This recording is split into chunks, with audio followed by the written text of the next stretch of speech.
박 대표, 민준가 나를 부장님이 아닌 아줌마라고 불렀을 때 나는 모든 것이 끝났음을 직감했다.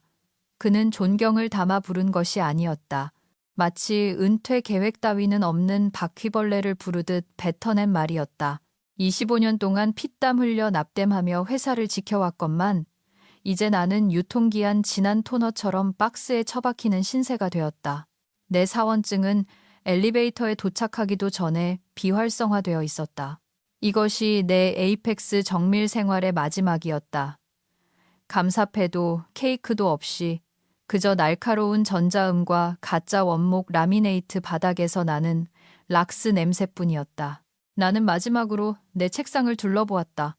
한때는 지저분했지만 의미 있는 혼란이 있던 곳이었다. 빈 믹스 커피잔 아래 깔린 설계도면 나만이 이해할 수 있는 암호 같은 수식이 적힌 포스트잇, 그리고 차마 버리지 못한 반쯤 먹다 남은 누룽지 사탕 봉지. 이제 그곳은 액자에 든 청사진 하나를 제외하고는 텅 비어 있었다. 회사가 아직 창업주인 윤 회장님의 허름한 성수동 공장에 있을 때 발목 위로 올라오는 슬랙스를 입고 일론 머스크를 신봉하는 이 젊은 MBA 출신이 경영권을 잡기 훨씬 전에 내가 손으로 직접 그렸던 도면이었다. 나는 필요 이상으로 오랫동안 그 액자를 손에 쥐고 있었다. 그리고 마치 성스러운 유물이라도 되는 양 에코백에 조심스럽게 넣었다. 자, 벌써 이야기에 빠져드셨군요. 그렇다면 잠깐 제 얘기 좀 들어주세요. 이 영상을 보고 계신 분들 중 구독자는 단 3%뿐입니다. 즉, 나머지 97%는 박 대표가 직원들의 충성심을 무시했듯 저를 그냥 지나치고 계신다는 거죠. 제 첫 번째 목표인 구독자 1만 명을 달성하려고 노력 중입니다. 그 작은 구독 버튼을 눌러주신다면 제게는 세상 무엇보다 큰 힘이 될 겁니다. 돈 드는 것도 아니고 박 대표의 리더십과는 달리 실제로 누군가에게 도움이 되니까요. 다시 난장판이 된 회사 이야기로 돌아가죠. 코트를 잠그고 있는데 박 대표가 내 파티션을 거만하게 지나쳐갔다. 한 손에는 반쯤 비운 단백질 쉐이크를 들고 귀에 꽂은 에어팟으로 수직 계열환이 레거시 구형 패러다임 타파니 하는 소리를 큰 소리로 떠들면서 말이다. 그의 입에서 나오는 경영학 유행어가 더 모욕적인지 아니면 싸구려 인공 바닐라 향수와 통제 불능의 오만함이 더 역겨운지 알 수 없었다. 그는 나를 쳐다보지도 않았다.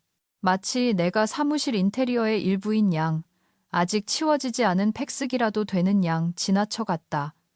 내게 인사를 건넨 건 안내 데스크의 이 여사님 뿐이었다. 그녀는 장례식장이나 법원에 갈 때나 지을 법한 굳게 담은 입술로 씁쓸한 미소를 보내주었다. 나는 마치 임종을 앞둔 친척에게 작별을 고하듯 건물 안을 천천히 걸어 나왔다. 하역장 동전은 먹어도 희망은 뱉어내지 않던 낡은 자판기가 있는 휴게실, 가짜 위험 표지판을 붙이며 장난치던 보정실 앞에 닳고 다른 장판 바닥, 모든 모퉁이마다 추억이 서려 있었고 그 기억들은 종이에 베인 상처에 레몬즙을 뿌린 듯 쓰라렸다. 하지만 진짜 나를 화나게 한 게 뭔지 아는가? 인턴들은 내가 누군지도 몰랐다는 것이다. 그중 한 명은 나를 인사팀 김이모라고 불렀다.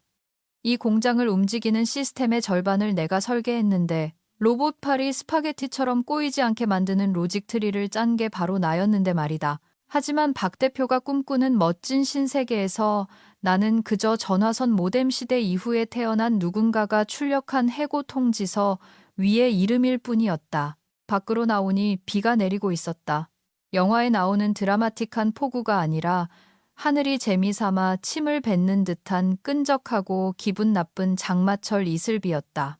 나는 차 안에 한참 동안 앉아 운전대를 꽉 쥐고 있었다. 조수석에 놓인 청사진이 나를 지켜보는 것 같았다. 슬프지는 않았다. 정말이다. 슬픔보다는 더 차갑고 무거운 감정, 마치 재련을 마치고 식어가는 강철 같은 기분이었다. 왜냐하면 박 대표는 큰 실수를 했기 때문이다. 그는 단순히 나를 해고한 게 아니었다. 진짜 핵심 기술이 어디에 묻혀 있는지 아는 유일한 사람을 잘라버린 것이다.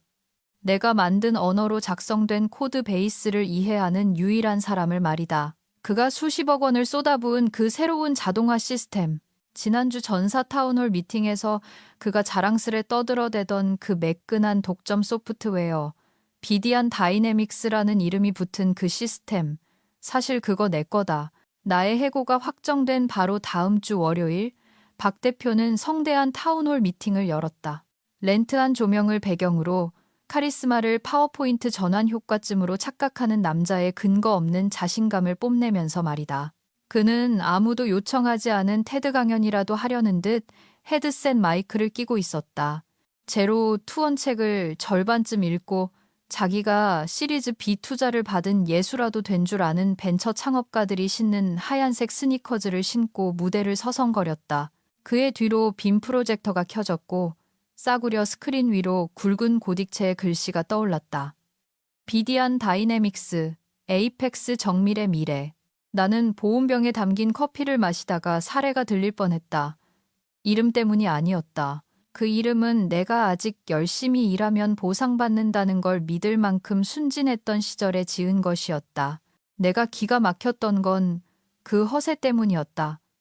그는 자기가 이해하지도 못하는 시스템에 브랜드를 입히고 경영학 용어와 벤처 자본의 향수로 치장해 놓았다. 우리는 새로운 시대로 진입합니다. 박 대표가 선언했다. 마치 모세가 평범함의 홍해를 가르듯 두 팔을 벌렸다. 더 이상의 레거시 코드는 없습니다. 더 이상의 대질식 처방도 없습니다. 우리 회사는 처음부터 끝까지 데이터 기반, AI 강화, 그리고 완전 자동화로 최적화될 것입니다. 평생 자기 손으로 무언가를 만들어 본 적 없는 남자의 영업용 멘트였다. 그는 핵심 시스템이 어떻게 돌아가는지조차 몰랐지만 요정가루와 내 평생의 역작 위에 세워질 미래를 약속하는 법은 확실히 알고 있었다. 그가 다음 슬라이드로 넘겼다. 뉘앙스는 싹 제거되고 효율성 노드와 화살표만 잔뜩 부풀려진 순서도였다. 마치 유치원생이 다이어그램 도구를 가지고 논 것 같았다. 맨 위에는 비디안 로고, 즉 내 로고가 그라데이션과 회사 워터마크로 조작된 채 박혀 있었다. 그리고 공격이 시작되었다. 일부 부서가 변화를 주저해 왔다는 걸 알고 있습니다. 박 대표는 가짜 외교관 같은 목소리와 비릿한 미소를 지으며 말했다. 그분들은 뭐랄까 전통적인 방식에 익숙하죠. 그는 나를 쳐다보지 않았다. 그럴 필요도 없었다. 회의실에 있던 모든 사람이 수치심을 쫓는 해바라기처럼 고개를 돌려 나를 쳐다봤으니까 타이밍 좋게 내 부서의 과거 자료가 화면에 떴다. 손으로 그린 회로도 낡은 테스트 장비, 심지어 내가 디지털화를 거부했던 벽걸이 달력 사진까지. 이게 그가 킬킬거렸다. 우리가 교체하려는 것입니다. 몇몇 비웃음 소리가 뒤따랐다. 조롱당하는 사람이 아직 방 안에 친구가 있을 때 사람들이 내는 그런 불안한 웃음소리였다. 나는 아무 말도 하지 않았지만 미소를 지었다. 큰 미소는 아니었다. 눈을 깜빡이면 놓칠 만큼 입꼬리만 살짝 올린 미소였다. 하지만 최 대리는 눈을 깜빡이지 않았다. 내 뒤 두 줄 뒤에 앉아있던 그녀는 펜을 공책 위에서 멈춘 채 그 모든 것을 목격했다. 그녀의 눈이 커졌다. 그녀는 그 미소를 알았다. 예전에 내가 보정 시간을 60%나 단축하는 방법을 알아내고도 부서장을 식은땀 흘리게 만들려고 3주 동안 아무 말도 안 했을 때 지었던 바로 그 미소였다. 그건 재미있어서 짓는 미소가 아니었다. 그건 전략이었다. 박 대표는 계속 떠들었다. 민첩성, 디지털 전환, 파괴적 시너지 같은 단어들이 우리를 익사시키려는 듯 쏟아져 나왔다. 다음으로 그는 로봇팔과 멸균된 복도에서 웃고 있는 정체불명의 노동자들이 나오는 스톡 비디오 영상을 틀었다. 배경음악은 저작권 무료의 희망찬 곡이었고 슬로건은 토가 나올 지경이었다. 비디안 다이내믹스, 미래는 누구도 기다려주지 않기 때문입니다. 하지만 미래는 나를 몇 년이나 기다려주었다. 에이펙스가 너무 가난해서 청테이프와 하청업체 리베이트 없이는 아무것도 못하던 시절, 나는 주말마다 내 개인 작업실에서 그 미래를 만들었다. 나는 진짜 문서를 열쇠 없이는 아무도 건드릴 수 없도록 아주 깊숙이 묻어두었다. 내 허락이나 내 분노 없이는 절대 열 수 없게 말이다. 나는 해고 통보를 받은 상태였지만 무릎 위에 놓인 수첩을 내려다보았다. 맨 위에 한 문장을 휘갈겼었다. 네가 훔친 설계도로 네 교수대를 직접 짓게 두라. 박 대표는 산발적인 박수 속에 회의를 끝냈다. 존경심보다는 이제 자리에서 일어날 수 있어서 치는 박수였다. 사람들은 대변혁이니 미래니 곧 닥칠 정리해고니 하는 말들을 속삭이며 빠져나갔다. 나는 그 소음들이 등 뒤로 멀어지게 두며 천천히 걸어 나왔다. 출구에 다다랐을 때 최 대리가 따라왔다. 괜찮으세요? 그녀가 물었다. 마치 뇌졸중 환자의 맥박을 체크하는 간호사처럼 조심스러웠다. 아주 좋아. 나는 여전히 미소를 띤 채 대답했다. 드디어 비디안을 도입한다잖아. 최 대리가 눈을 깜빡였다. 잠깐만요. 부장님 거요? 나는 고개를 끄덕였다. 세상에, 그녀가 눈을 크게 뜨며 중얼거렸다. 저 사람은 알기나 해요? 아니, 문을 밀고 나가며 내가 말했다. 하지만 곧 알게 될 거야. 그 일은 금요일에 일어났다. 당연하게도 새들도 지쳐서 울지 않을 것 같은 회색빛에 축 처진 안산의 금요일 오후였다.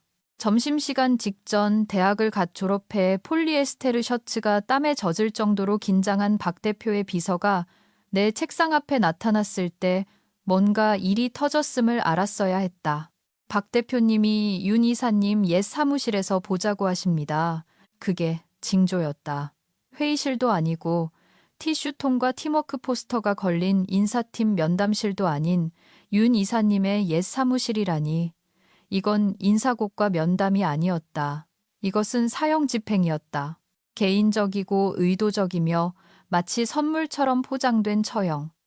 나는 요플레를 다 먹고 쓰레기통에 던져버린 뒤 다리에 콘크리트를 채운 듯 무겁게 복도를 걸어갔다.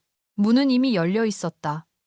박 대표는 이제는 개성이라곤 찾아볼 수 없이 매끈한 미니멀리즘으로 도배된 윤 이사님의 옛 책상 뒤에 걸터 앉아 있었다. 대리석 상판, 무광 니켈 램프, 아마도 가짜일 다육식물.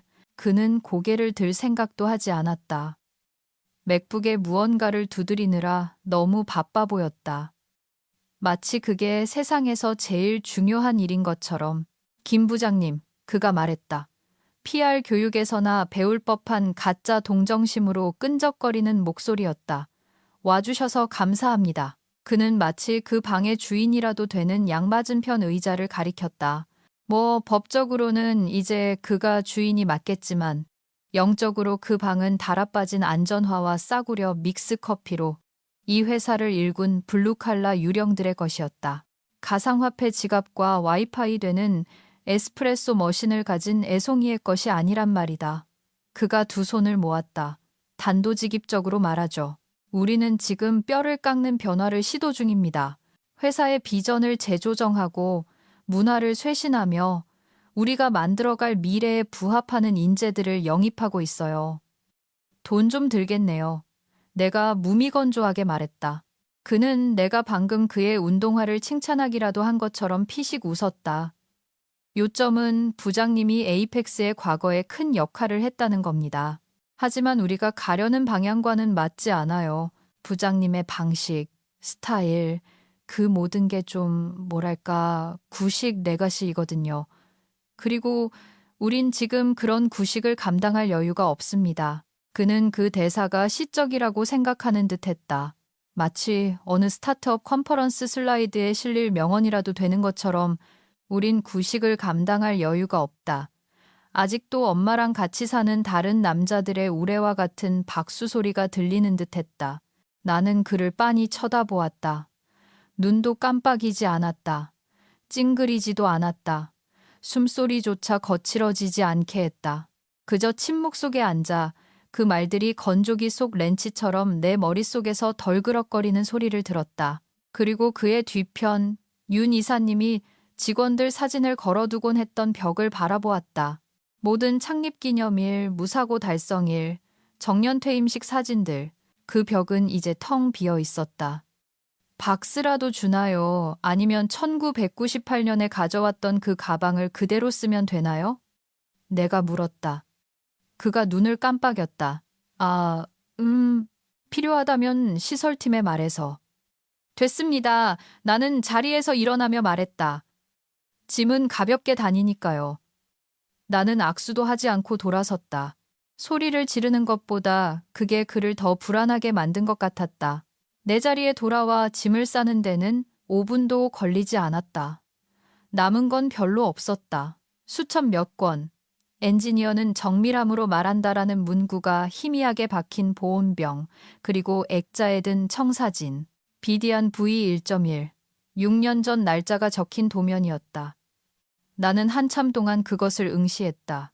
선들은 여전히 선명했고 여백에는 연필 자국과 찻잔 자국이 남아 있었다. 나는 유리 위를 엄지로 쓸며 미소 지었다. 추억 때문이 아니었다. 그건 여왕 퀸을 함정으로 움직인 체스 선수의 미소였다. 최 대리가 내 파티션 끝에 나타났다. 눈은 커다랗고 입은 포옹을 해야 할지 휴지를 건네야 할지 고민하는 사람처럼 사과의 말을 우물거리고 있었다. 들었어요. 그녀가 속삭였다. 나는 한번 고개를 끄덕였다. 박 대표한테 다음번엔 작은 글씨, 약관을 잘 읽어보라고 전해. 그녀가 눈을 깜빡였다. 무슨 작은 글씨요? 나는 청사진을 에코백에 넣었다. 우리로 시작하는 거 말이야. 특허 번호 18112-944B2호. 그녀는 내가 라틴어라도 말한 것처럼 멍하니 쳐다보았다. 나는 뒤도 돌아보지 않고 에이펙스 정밀을 걸어 나왔다. 박 대표는 아마 창문 너머로 주인공이 안개 속으로 사라지는 걸 지켜보는 영화 속 악당처럼 자기가 이겼다고 생각하며 쳐다보고 있었을 것이다. 그 잘난 척하는 마지막 클릭 소리. 위대한 숙청의 완료.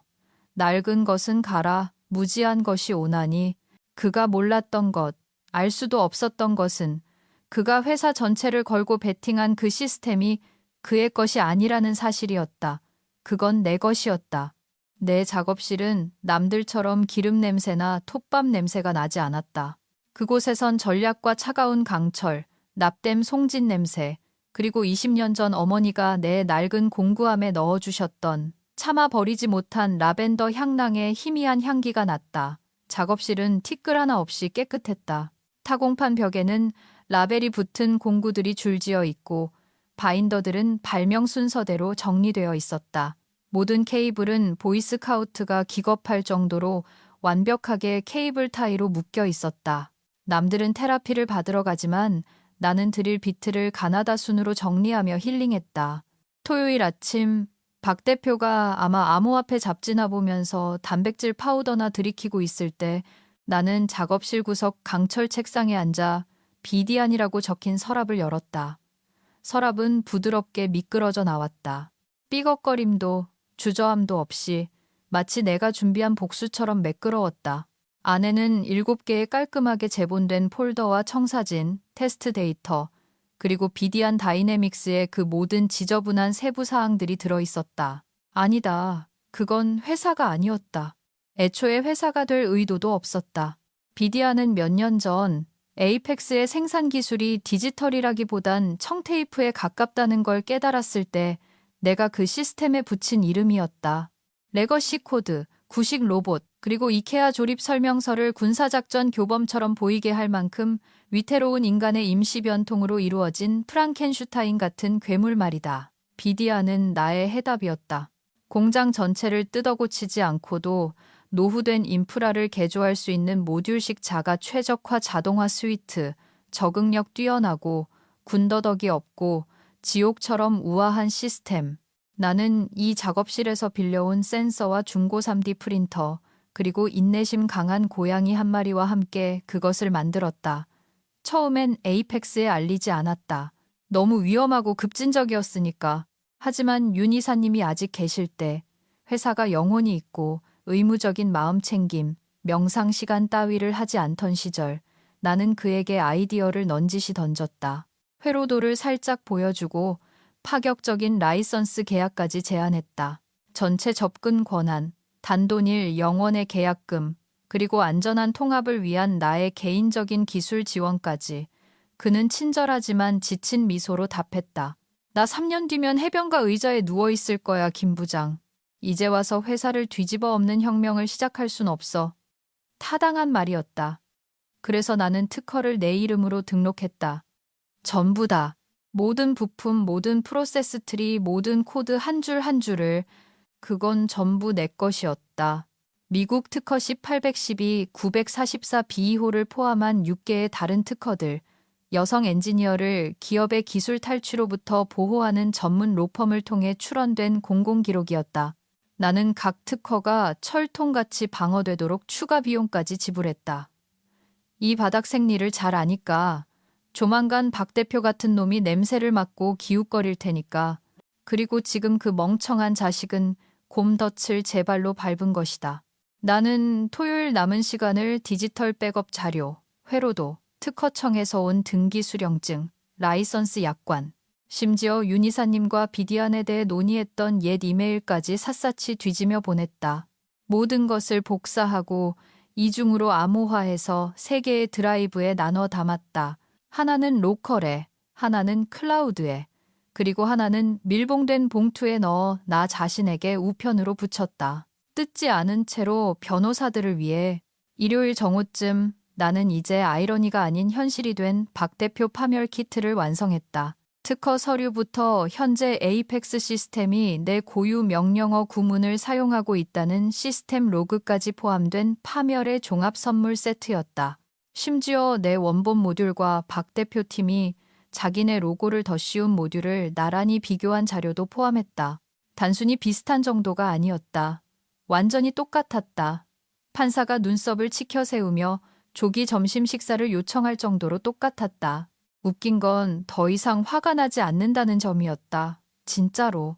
슬픔은 처음 48시간 만에 다 타버렸다. 마치 사격장의 아침 안개가 걷히듯 이제 나는 번개가 치기 전에 공기처럼 차갑고 맑은 기분이었다.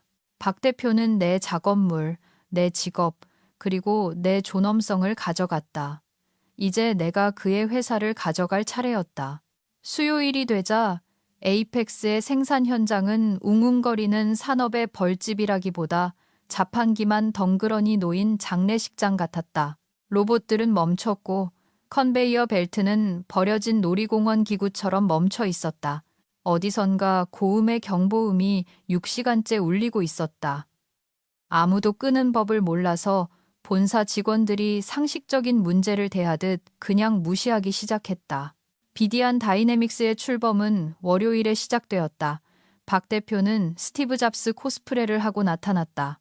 검은색 터틀넥, 너무 꽉 끼는 청바지, 그리고 자신감이 능력을 대체할 수 있다고 확신하는 남자의 핫한 눈빛과 미소를 장착하고서 그는 직원들을 중앙생산 콘솔 주위에 모아놓고 코팅된 차트를 벽에 붙였다. 2분기 말까지 그가 선언했다. 효율성 30% 증대, 노동시간 50% 단축, 그리고 사실상 스스로 돌아가는 시스템을 갖추게 될 겁니다. 2시간 후 첫 번째 라인이 멈췄다. 센서들이 제품 크기를 잘못 읽기 시작했고 표준 강철 브라켓을 치명적 결함으로 분류했다. 자동 적재 로봇이 발작을 일으키더니 제품을 바닥에 쏟아버렸다. 아무도 움직이지 않았다. 아무도 숨쉬지 않았다.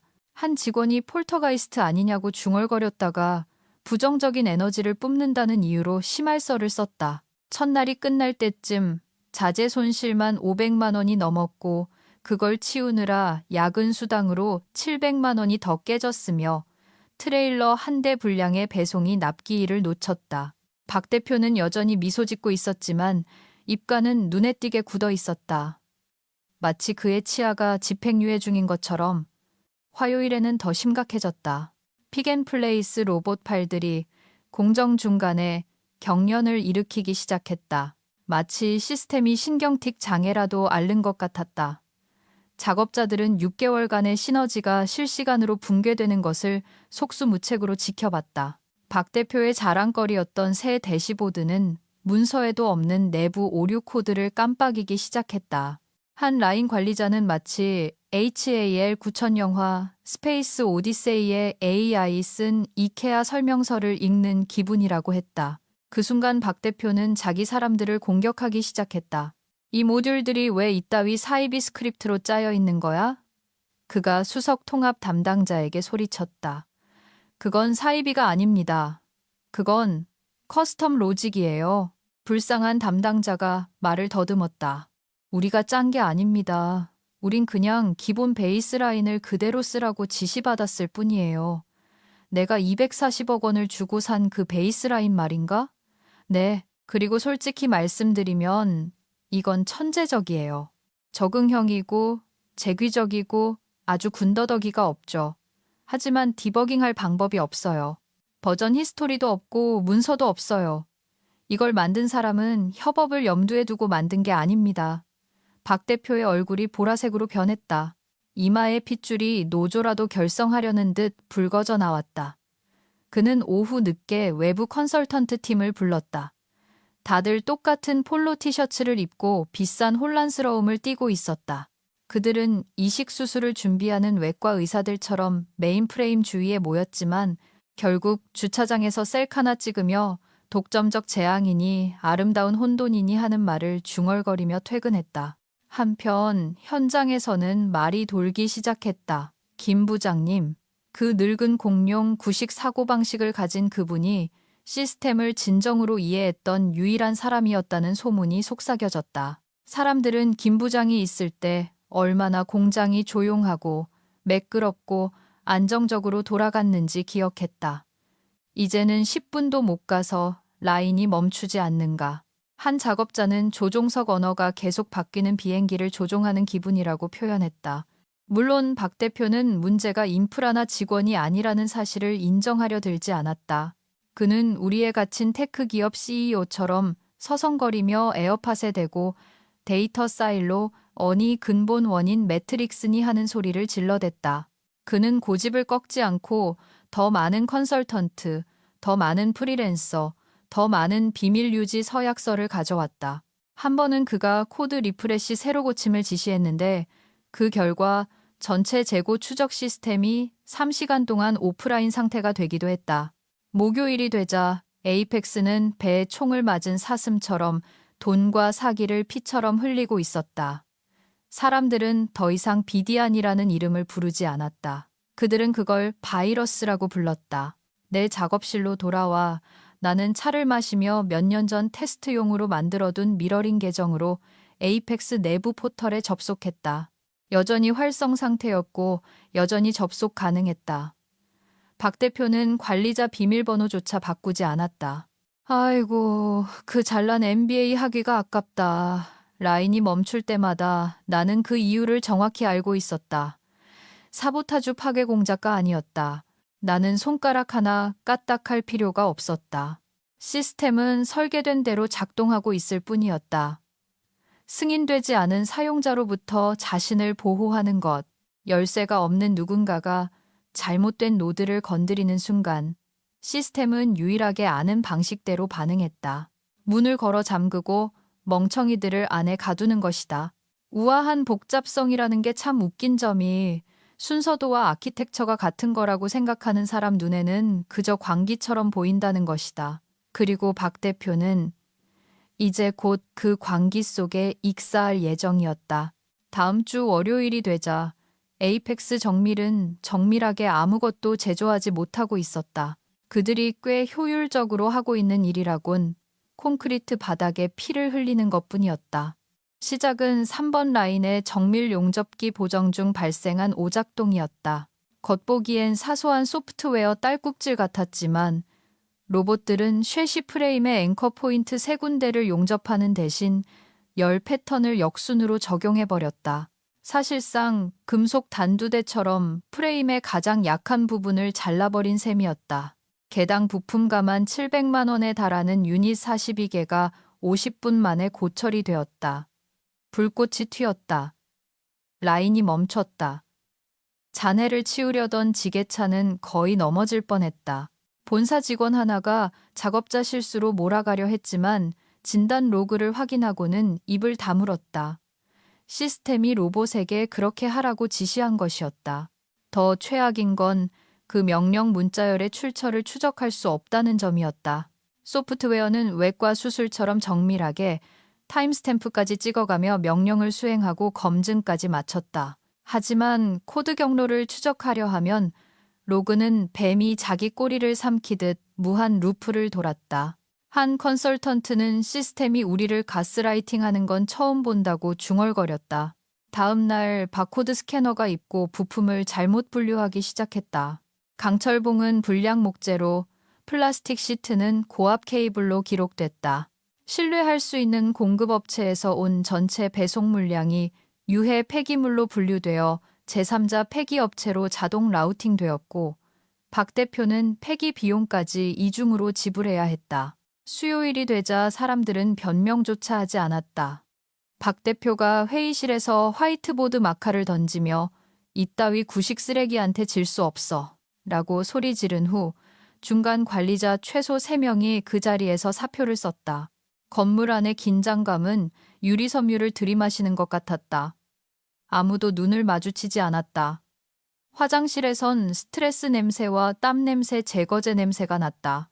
박 대표는 얼굴이 붉어진 채 복도를 씩씩거리며 돌아다녔고 블루투스 이어폰은 목깃에서 무기력한 시계추처럼 덜렁거렸다. 뭔가 고장날 때마다 그는 전환팀을 탓했다. 누군가 그만둘 때마다 그는 조직 문화 부적응 탓을 했다. 누군가 조심스럽게 혹시 정말 만약에라도 김 부장님께 도움을 청해보는 건 어떠냐고 물을 때마다 그는 으르렁거렸다. 그 공룡한테 다시 기어 들어갈 순 없어. 우리가 지금 탈출하려는 이 난장판을 만든 게 그 여자야. 아니, 나는 난장판을 만든 게 아니라 안전망을 만들었다. 박 대표가 헤지펀드 가위로 그걸 끊어버렸을 뿐이다. 에이펙스가 싸구려 털실처럼 풀려나가는 동안 나는 30년 만에 처음으로 도예 수업을 듣고 있었다. 주민센터 문화 강좌였는데 반짝이 크록스를 신고 차크라 정렬이 대출금을 갚아준다는 듯 말하는 바바라라는 강사가 가르쳤다. 그녀는 구석에 있는 물레를 내주며 점토가 내 에너지를 느끼게 하라고 했다. 나는 점토의 구조와 형태, 보강 곡선을 주었다. 내 그릇에는 에너지가 아니라 하중 허용 오차가 있었다. 최대리에게서 하루에 2번씩 문자가 왔다. 메시지 하나하나가 작은 수류탄 같았다. 최대리, 이번 라인이 또 같은 트레이에 SKU 2개를 자동으로 로딩하려고 했어요. 긴급 재고 3천만 원 날렸음. 최대리, 박 대표가 소리를 너무 질러서 리모컨 부서짐. 비서 울었음. 최대리, 컨설턴트들 도망감. 코드베이스가 의도적으로 적대적이라나 뭐라나. 나 적대적인 게 아니라고 전해. 나 없이 외로워서 그래. 최 대리는 전체 이야기를 몰랐다. 비디안이 내 것이라는 것만 알 뿐. 내가 그 안에 묻어둔 보호 서브루틴에 대해서는 말하지 않았다. 그건 함정이 아니었다. 정말로 그건 안전장치였다.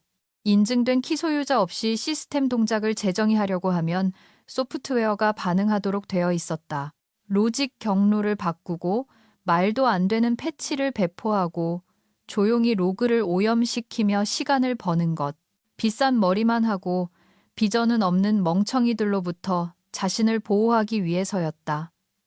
그리고 박 대표는 허우적대고 있었다. 자신의 제국이 글리치 걸린 비디오 게임 스피드런처럼 버벅거리고 깨지는 걸 지켜보면서 치트키도 없고 세이브 파일도 없었다. 지휘자 없이 교향곡을 연주하라고 설계된 시스템을 설치했다는 뒤늦은 깨달음만 있을 뿐이었다. 가장 재밌는 건 그는 여전히 자기가 대장인 줄 알았다는 거다. 그들은 강의사를 보냈다. 에이펙스에 아직 영혼이 남아있다면 그건 강철호 생산본부장 상무일 것이다. 해군 군수장교 출신의 성경이라고 부르는 커피 자국 묻은 엑셀 파일을 소중히 여기는 사람. 그는 박 대표와 달랐다. 강의사는 줄임말을 쓰거나 고무줄 달린 정장 재킷을 입지 않았다. 그는 경첩 브라켓에 볼트가 몇 개 들어가는지 아는 사람이었고 마감을 맞추기 위해 크리스마스 이브에 직접 트럭을 몰고 배송을 간 적이 있는 사람이었다. 그리고 그는 건물 안에서 오만함과 절박함의 차이를 아는 마지막 사람이기도 했다. 또다시 금요일이었다. 내 해고로부터 정확히 일주일이 지난 시점이었다. 단풍나무 뒤로 해가 뉘엿뉘엿 넘어가기 시작할 때 전화벨이 울렸다. 핸드폰이 아니라 집 전화였다. 내 인생에서 단 3명만이 쓰는 번호였다. 2명은 치과 의사와 빌려간 공구를 돌려주지 않는 옆집 남자였다. 나는 자동차 보험 광고 전화일 거라 예상하며 수화기를 들었다. 김 부장님, 강의사의 목소리가 갈라졌다가 다시 돌아왔다. 에이펙스 강철호입니다. 침묵, 마치 전기가 흐르는 전선을 건드리기 전 쉿 소리가 나는지 확인하는 듯한 길고 정중한 침묵이었다. 늦은 시간인 줄 압니다만 그가 계속했다. 도움이 필요합니다. 나는 부엌 조리대에 기대어 창밖 새 모이통과 씨름하는 다람쥐를 바라보았다. 다람쥐는 지고 있었지만 아직 포기하지 않았다. 마치 강의사처럼 비디안 도입이 그가 말을 꺼냈다. 잘 안 되죠. 내가 대신 말했다. 그가 한숨을 내쉬었다. 자존심이 먼저 빠져나가고 척추가 그 뒤를 따르는 듯한 패배감 어린 한숨이었다. 재앙입니다. 그가 인정했다. 아무것도 동기화가 안 돼요. 시스템이 우리를 아카이브에서 차단하고 있습니다. 마치 돌리는 도중에 색깔이 바뀌는 루빅스 큐브 안에서 일하는 기분입니다. 사보타주를 묘사하는 아주 시적인 표현이네요. 그가 주저했다. 사보타주는 아닌 것 같습니다. 그냥 우리 능력을 벗어난 것 같아요. 그가 맞았다. 그건 사보타주가 아니었다. 그건 천천히 요리되고 우아하게 자동화된 정의 구현이었다. 그래서 저한테 뭘 원하시죠? 다 알면서도 물었다. 자문이요. 며칠만이라도 구형 시스템과 신형 시스템을 연결할 수 있게 도와주십시오. 레거시 시스템은 부장님이 절반을 만드셨잖아요. 그리고 새로 도입한 비디안. 부장님이 예전에 만져보신 것과 비슷한 기반인 것 같아서요. 나는 미소를 지었다. 보이지 않지만 날카로운 미소였다. 강의사가 계속했다. 박 대표는 제가 전화한 거 모릅니다. 공식적으로는 절대 허락 안 했겠죠. 하지만 대표가 엔지니어를 소모품 취급한다고 해서 이 회사가 불타는 걸 보고만 있을 순 없습니다. 그 말에 마음이 움직일 뻔했다. 아주 잠깐. 강이사님, 내가 천천히 말했다. 이사님은 제가 에이펙스에서 존경했던 몇 안 되는 분입니다. 그러니 좋게 말씀드릴게요. 나는 수화기를 어깨와 뺨 사이에 끼운 채 창가로 걸어갔다. 다람쥐가 마침내 포기하고 도망가는 게 보였다. 제 자문료는 천문학적이에요. 제가 보내는 이메일 한 통 값을 내려면 스톡 옵션을 현금화해야 할 겁니다. 마침표 하나 찍는데도 청구서를 보낼지도 몰라요. 침묵. 그리고 안전망이 칼날로 만들어졌다는 걸 깨달은 사람의 희미하고 패배감 섞인 뒤척임 소리가 들렸다. 게다가 내가 덧붙였다. 전 지금 이 구식 은퇴 생활을 꽤 즐기고 있거든요. 도예, 정원 가꾸기, 방해받지 않는 침묵 같은 거요. 아침 옷이 넘어서까지 자는 급진적인 기쁨을 재발견했달까요? 잠시 정적이 흘렀다. 그러고 나서 강의사는 그 같은 사람이 낼 수 있는 유일한 대답을 했다. 알겠습니다. 딸깍. 나는 수화기를 부드럽게 내려놓았다. 잔인하지 않았다. 깔끔했다. 문을 쾅 닫는 것도 내 그럴 줄 알았지라고 소리치는 것도 아니었다. 그저 아니요라는 달콤하고 웅웅거리는 침묵이었다. 최후의 붕괴는 불꽃놀이와 함께 오지 않았다. 깜빡이는 커서와 함께 왔다. 1번 라인 메인 생산 단말기 위에서 소리 없이 깜빡이는 커서 공장에서 가장 오래되고 고집센 그곳에서 알렉스라는 야간 조장이 8mm 볼트가 자꾸 누락으로 뜨는 걸 확인하려 일상적인 진단을 돌렸을 때였다. 해가 없는 단순 점검이어야 했다. 표준 프로토콜대로 버튼 몇 개 누르고 배치 보고서 뽑고 재부팅. 하지만 그가 실행을 누르는 순간 화면이 멈추더니 번쩍였다. 경고. 승인되지 않은 무결성 검사 감지됨. 그리고 다시 한번 안전 모드로 복귀 시작. 그렇게 현장이 암전되었다. 모든 단말기, 모든 대시보드가 꺼졌다. 시설 내 모든 화면이 꺼졌다가 다시 켜졌다. 파란 바탕에 흰 글씨, 마치 예언서 같았다. 비디안 다이내믹스, 시스템 락다운 완료, 오류 코드 백오웨이, 라이선스 유효성 검사 실패, 시스템 권한 없음. 90초 만에 해당 분기 전체 생산 일정이 날아갔다. 지워진 게 아니라 손상되었다.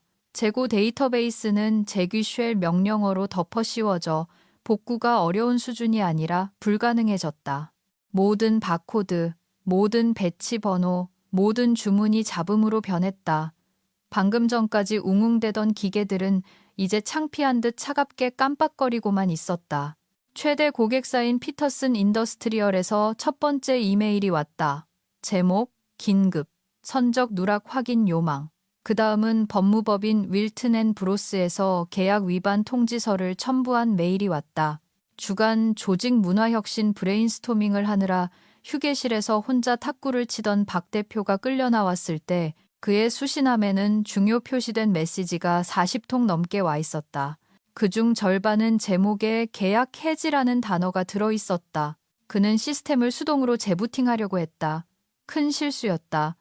루트루드 명령어는 검증된 시스템 설계자의 생체 인식을 요구했다. 박 대표는 자판기를 열려는 어린애처럼 센서에 손바닥을 쾅 내리쳤다. 반응 없음. 컨설턴트 중 한 명과 통화하던 중 그의 블루투스 헤드셋이 쇼트가 나서 끊어졌고 그는 관객 없는 시트콤 악당처럼 허공에 대고 비명을 질렀다. 그는 태블릿을 던졌다. 액정이 깨졌다. 그는 다시 비명을 질렀다. 정오가 되자 투자자들이 전화를 걸어왔다. 팔로알토에 있는 테크펀드 중 한 곳은 왜 자신들이 380억 원을 투자한 시스템이 지금 원한과 복수로 지탱되는 것처럼 보이는지 묻고 싶어 했다. 다른 투자자는 박 대표가 실수로 랜섬웨어를 고의로 설치한 거냐고 물었다. 오후에 지역 경제지에 기사가 떴다. 에이펙스 정밀 멜트다운, 신기술 도입으로 운영 붕괴 초래. 기사는 자비가 없었다. 박 대표를 젊고 의욕적이지만 준비되지 않은 인물로 묘사했고 익명의 직원 인터뷰를 인용해 비디안 도입 과정을 유치원생에게 화염 방사기를 쥐어주고 웨딩 케이크를 기대하는 것과 같았다고 표현했다. 단 하루의 영업일 만에 박 대표의 왕국은 반면교사가 되었다. 인사팀은 긴급 퇴직 면담을 잡았고 재무팀은 패닝 예산 모델을 요청했으며 법무팀은 홍보팀 하수구에 담갔다 뺀 듯한 사과문을 작성했다. 그리고 박 대표는 작전 상황실 한가운데 서서 컨설턴트들과 깨진 화이트보드, 그리고 잿더미가 된 자신의 평판에 둘러싸인 채 진실을 깨달았다. 그는 내 시스템을 설치한 게 아니었다. 훔친 것이었다. 그리고 이제 설계자 없이, 라이선스 없이, 아침 식사 전에 이 모든 걸 고칠 수 있는 단 한 사람 없이 그는 아무것도 아니었다. 편지는 퀵 서비스로 도착했다. 이메일도 팩스도 디지털 흔적도 없이 그저 결과의 무게를 담을 만큼 두툼한 엠보싱 봉투였다. 에이펙스 안내 데스크에 미러 선글라스를 끼고 딱 떨어지는 회색 정장을 입은 남자가 직접 전달했다. 그는 앉지도 않고 5마디 이상 말하지 않았다. 수령 확인 부탁드립니다. 감사합니다. 봉투 안에는 지식재산권 도둑질을 공개 처형으로 바꾸기로 유명한 로펌, 태양에서 보낸 8페이지 분량의 냉혹하고 정밀한 서류가 들어있었다. 제목만으로도 박 대표의 임원실 분위기를 초상집으로 만들기에 충분했다. 경고장, 특허 침해 중지 및 손해배상 청구, 비디안 다이내믹스 시스템. 편지는 우아한 법률 용어로 에이펙스 정밀이 7개의 별도 특허를 위반하고 있다고 명시했다. 각 특허는 전 수석 시스템 엔지니어이자 현재 자연인이며 박 대표의 점점 취약해지는 옆구리에 박힌 법적 가시인 김명숙의 단독 소유임을 명확히 했다. 그들은 비디안 시스템의 모든 사용, 접근, 수리 시도를 즉시 중단하고 모든 관련 모듈의 연결을 해제하며 코드베이스의 어떤 부분도 복제하거나 역설계하지 말 것을 요구했다. 또한 5영업일 이내에 준수를 확인하는 서약서를 제출하라고 했다. 그리고 제안이 이어졌다. 김명숙은 종이가 부풀어 오를 만큼 비꼬는 말투로 적힌 자비와 관용의 정신으로 에이펙스의 비디안 플랫폼 라이선스를 일시불 400억 원에 제공할 의향이 있다. 이는 박 대표가 이미 훔친 기술로 공장을 최적화하려다 날린 돈의 약 10배에 달하는 금액이었다. 하지만 두 번째 조항이 있었다. 협상 불가 조건, 매일경제, 전자신문, 그리고 에이펙스의 자체 투자자 브리핑에 김명숙을 시스템 설계자로 인정하고 그녀의 퇴사를 초래한 무시하고 차별적이며 비전문적인 행동을 규탄하는 공개 사과문을 박 대표 명의로 게재할 것. 이를 이행하지 않을 경우 즉각적인 가처분 신청, 징벌적 손해배상 청구 소송, 그리고 내가 개인적으로 가장 좋아하는 특허법 제126조에 따른 형사 고발이 이어질 것이었다. 그 후 박 대표는 조용해졌다. 그의 블루투스 헤드셋은 책상 모서리에 교수형 밧줄처럼 매달린 채 발견되었다. 비전 선언문을 발표하고 향기 나는 마카로 성장 곡선을 그리던 작전 상황실의 대형 스크린에는 그가 한 번도 올라가 본 적 없는 삼봉우리를 드론으로 찍은 바탕화면만 멈춰 있었다. 직원들은 물에 잠긴 개미굴에서 나오는 개미들처럼 하나둘 빠져나갔다. 컨설턴트들은 철수했고 주문은 사라졌으며 박 대표는 기업 인수 합병 컨설턴트들과 미팅을 잡기 시작했다. 부자들 말로 떨이 판매라는 뜻이다. 그 다음 일요일 나는 정원에 앉아 벌들이 내 라벤더를 꼬시는 걸 구경하며 한 손에는 차를 다른 손에는 태블릿을 들고 있었다. 헤드라인: 에이펙스 특허 스캔들 속 자산 매각, 주요 IP 분쟁 확인. 기사는 무자비했다. 박 대표를 자동화 시대의 오만의 표본이라고 불렀다. 비디안 스위트는 현대화를 시도하기 전이 훨씬 원활했다는 전직 엔지니어의 말을 인용했고 에이펙스의 남은 자산이 청산을 위해 조용히 평가되고 있다고 덧붙였다. 나는 천천히 스크롤을 내렸다. 결말을 몰라서가 아니었다. 젠장, 내가 쓴 각본인데 모를 리가. 하지만 어떤 종류의 만족감은 음미할 가치가 있기 때문이다. 핸드폰이 진동했다. 최대리였다. 최대리, 그 사람 회사를 부품별로 쪼개 팔고 있어요. 부장님이 그냥 이긴 게 아니에요. 아예 소금을 뿌려버리셨네요. 나는 답장하지 않았다. 그저 차를 한 모금 마시고 침묵이 비단 커튼처럼 드리워지게 두었다. 비디아는 살아남을 것이다. 나는 번창할 것이다. 그리고 박 대표는 남은 평생 투자자들에게 설명해야 할 것이다. 자신이 구식이라고 불렀던 여자를 과소평가했다가 어떻게 수백억짜리 회사를 날려먹었는지 말이다. 체크메이트. 시청해주셔서 감사합니다. 이 앙큼한 어르신들, 복수의 커피포트가 계속 끓을 수 있도록 구독 눌러주세요.